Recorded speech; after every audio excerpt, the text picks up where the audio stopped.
Joshua chapter 17. This was the land allotted to the tribe of Manasseh as Joseph's firstborn, that is, for Machir, Manasseh's firstborn. Machir was the ancestor of the Gileadites, who had received Gilead and Bashan because the Machirites were great soldiers. So this land was allotted to the rest of the people of Manasseh. The clans of Abiezer, Helek, Azriel, Shechem, Hepher, and Shemaiah. These are the other male descendants of Manasseh, son of Joseph by their clans.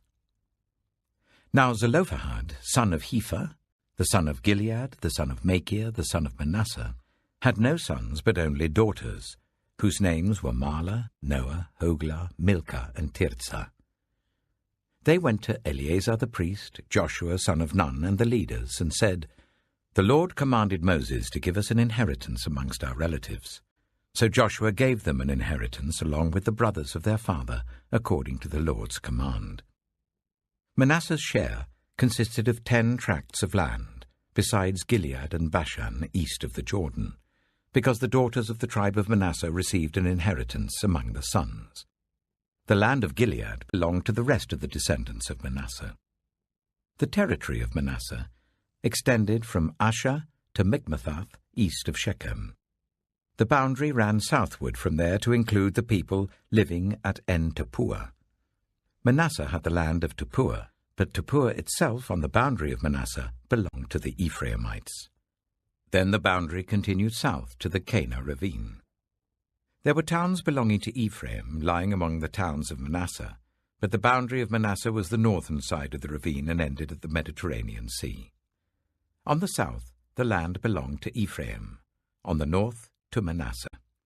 The territory of Manasseh reached the Mediterranean Sea and bordered Asher on the north and Issachar on the east. Within Issachar and Asher, Manasseh also had Bethshan, Ibleam, and the people of Dor, Endor, Taanach, and Megiddo, together with their surrounding settlements. The third in the list is Naphoth. Yet the Manassites were not able to occupy these towns, for the Canaanites were determined to live in that region. However, when the Israelites grew stronger, they subjected the Canaanites to forced labor, but did not drive them out completely. The people of Joseph said to Joshua, "Why have you allotted us only one portion of land and one share for an inheritance? We are a numerous people, and the Lord has blessed us abundantly." "If you are so numerous," Joshua answered, "and if the hill country of Ephraim is too small for you, go up into the forest and clear land for yourselves there in the land of the Perizzites and Rephaites." The people of Joseph replied, "The hill country is not enough for us, and all the Canaanites who live in the plain have chariots fitted with iron, both those in Bethshan and its settlements and those in the valley of Jezreel." But Joshua said to the tribes of Joseph, to Ephraim and Manasseh, "You are numerous and very powerful. You will have not only one portion of land allotted to you, but the forested hill country as well. Clear it, and its farthest limits will be yours. Though the Canaanites have chariots fitted with iron, and though they are strong, you can drive them out." Joshua chapter 18. The whole assembly of the Israelites gathered at Shiloh and set up the tent of meeting there. The country was brought under their control, but there were still 7 Israelite tribes who had not yet received their inheritance. So Joshua said to the Israelites, "How long will you wait before you begin to take possession of the land that the Lord, the God of your ancestors, has given you? Appoint 3 men from each tribe. I will send them out to make a survey of the land and to write a description of it according to the inheritance of each. Then they will return to me. You are to divide the land into 7 parts. Judah is to remain in its territory on the south, and the tribes of Joseph in their territory on the north. After you have written descriptions of the 7 parts of the land, bring them here to me, and I will cast lots for you in the presence of the Lord our God. The Levites, however, do not get a portion among you, because the priestly service of the Lord is their inheritance. And Gad, Reuben, and the half-tribe of Manasseh have already received their inheritance on the east side of the Jordan. Moses, the servant of the Lord, gave it to them. As the men started on their way to map out the land, Joshua instructed them, "Go and make a survey of the land and write a description of it. Then return to me, and I will cast lots for you here at Shiloh in the presence of the Lord." So the men left and went through the land. They wrote its description on a scroll, town by town, in 7 parts, and returned to Joshua in the camp at Shiloh. Joshua then cast lots for them in Shiloh in the presence of the Lord, and there he distributed the land to the Israelites according to their tribal divisions. The first lot came up for the tribe of Benjamin according to its clans. Their allotted territory lay between the tribes of Judah and Joseph. On the north side, their boundary began at the Jordan, passed the northern slope of Jericho, and headed west into the hill country, coming out at the wilderness of Beth-aven. From there it crossed to the south slope of Luz, that is Bethel, and went down to Ataroth-Adar, on the hill south of Lower Beth-horon. From the hill facing Beth-horon on the south, the boundary turned south along the western side and came out at Kiriath-Baal, that is Kiriath-Jearim, a town of the people of Judah. This was the western side. The southern side began at the outskirts of Kiriath-Jearim on the west, and the boundary came out at the spring of the waters of Nephtoah. The boundary went down to the foot of the hill facing the valley of Ben Hinnom, north of the valley of Rephaim. It continued down the Hinnom valley along the southern slope of the Jebusite city, and so to En-Rogel. It then curved north, went to En-Shemesh, continued to Geliloth, which faces the pass of Adumim, and ran down to the stone of Bohan, son of Reuben. It continued to the northern slope of Beth-Arabah, and on down into the Arabah. It then went to the northern slope of Beth-Hoglah, and came out at the northern bay of the Dead Sea, at the mouth of the Jordan in the south. This was the southern boundary. The Jordan formed the boundary on the eastern side. These were the boundaries that marked out the inheritance of the clans of Benjamin on all sides. The tribe of Benjamin, according to its clans, had the following cities: Jericho, Beth-Hoglah, Emek-Keziz, Beth-Arabah, Zimaraim, Bethel, Avim, Para, Ophrah, Kepha-Ammoni, Ophni, and Geba, 12 towns and their villages. Gibeon, Ramah, Beeroth, Mizpah, Kephirah, Mozah, Rechem, Urpiel, Tarala, Zelah, Haeleph, the Jebusite city, that is Jerusalem, Gibeah, and Kiriath, 14 towns and their villages. This was the inheritance of Benjamin for its clans. Joshua chapter 19. The second lot came out for the tribe of Simeon according to its clans. Their inheritance lay within the territory of Judah. It included Beersheba, or Sheba, Maledah, Hazashuel, Bala, Itzem, Eltolad, Bethel, Hormah, Ziklag, Beth-Markaboth, Hazazuzah, Beth-Lebaoth, and Sharuhen, 13 towns and their villages. Ain, Rimmon, Ether, and Ashon, 4 towns and their villages, and all the villages around these towns as far as Baalath-Beer, Ramah in the Negev. This was the inheritance of the tribe of the Simeonites according to its clans. The inheritance of the Simeonites was taken from the share of Judah, because Judah's portion was more than they needed. So the Simeonites received their inheritance within the territory of Judah. The third lot came up for Zebulun according to its clans. The boundary of their inheritance went as far as Sarid. Going west, it ran to Maralah, touched Jabesheth, and extended to the ravine near Jokneam. It turned east from Sarid towards the sunrise to the territory of Kisloth-Tabor, and went on to Dabarath and up to Japhiah. Then it continued eastward to Gath-Hepher and Eth-Kazin. It came out at Rimmon and turned towards Neah. There the boundary went round on the north to Hanathon and ended at the valley of Iptha-El.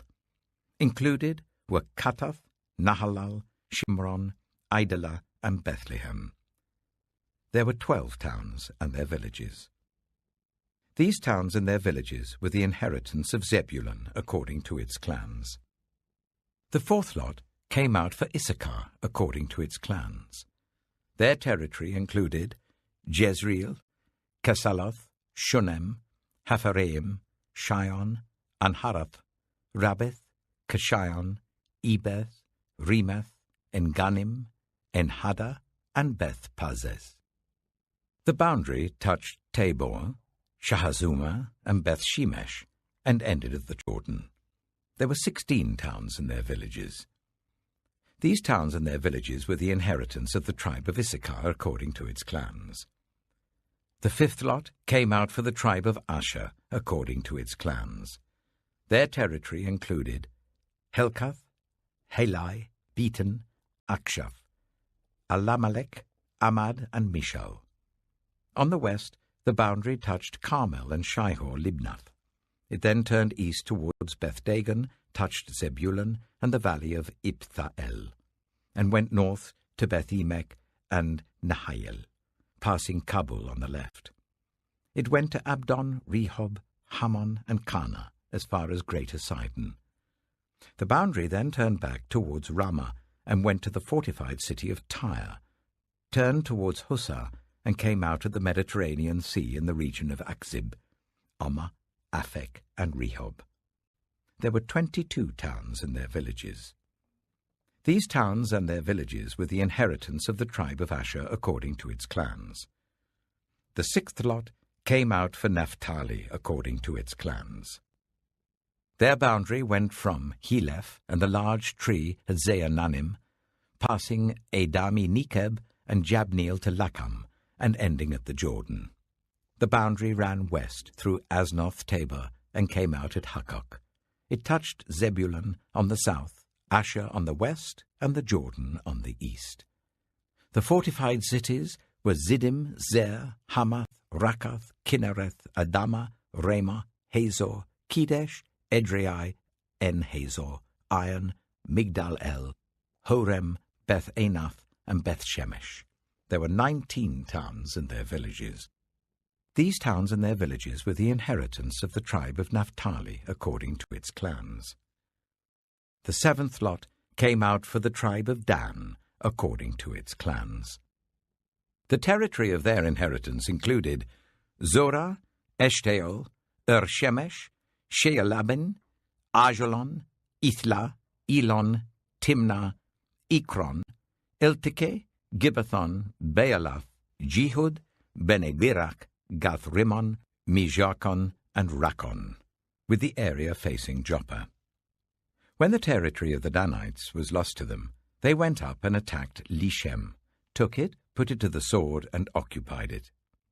They settled in Lishem and named it Dan after their ancestor. These towns and their villages were the inheritance of the tribe of Dan according to its clans. When they had finished dividing the land into its allotted portions, the Israelites gave Joshua son of Nun an inheritance among them, as the Lord had commanded. They gave him the town he asked for, Timnath-Serah, in the hill country of Ephraim, and he built up the town and settled there. These are the territories that Eleazar the priest, Joshua son of Nun, and the heads of the tribal clans of Israel assigned by lot at Shiloh in the presence of the Lord at the entrance to the tent of meeting. And so they finished dividing the land. Psalm 81. Sing for joy to God our strength. Shout aloud to the God of Jacob. Begin the music, strike the tambourine, play the melodious harp and lyre. Sound the ram's horn at the new moon, and when the moon is full on the day of our feast. This is a decree for Israel, an ordinance of the God of Jacob. When God went out against Egypt, he established it as a statute for Joseph. I heard an unknown voice say, I removed the burden from their shoulders. Their hands were set free from the basket. In your distress you called, and I rescued you. I answered you out of a thundercloud. I tested you at the waters of Meribah. Hear me, my people, and I will warn you. If you would only listen to me, Israel. You shall have no foreign god among you. You shall not worship any god other than me. I am the Lord your God, who brought you up out of Egypt. Open wide your mouth, and I will fill it. But my people would not listen to me. Israel would not submit to me. So I gave them over to their stubborn hearts to follow their own devices. If my people would only listen to me, if Israel would only follow my ways, how quickly I would subdue their enemies and turn my hand against their foes. Those who hate the Lord would cringe before him, and their punishment would last forever. But you would be fed with the finest of wheat. With honey from the rock, I would satisfy you. Proverbs chapter 19. Better the poor whose way of life is blameless than a fool whose lips are perverse. Desire without knowledge is not good. How much more will hasty feet miss the way? A person's own folly leads to their ruin, yet their heart rages against the Lord. Wealth attracts many friends, but even the closest friend of the poor person deserts them. A false witness will not go unpunished, and whoever pours out lies will not go free. Many curry favor with a ruler, and everyone is the friend of one who gives gifts. The poor are shunned by all their relatives. How much more do their friends avoid them? Though the poor pursue them with pleading, they are nowhere to be found. The one who gets wisdom loves life. The one who cherishes understanding will soon prosper. A false witness will not go unpunished, and whoever pours out lies will perish. It is not fitting for a fool to live in luxury. How much worse for a slave to rule over princes. A person's wisdom yields patience. It is to one's glory to overlook an offense. A king's rage is like the roar of a lion, but his favor is like dew on the grass. A foolish child is a father's ruin, and a quarrelsome wife is like the constant dripping of a leaky roof.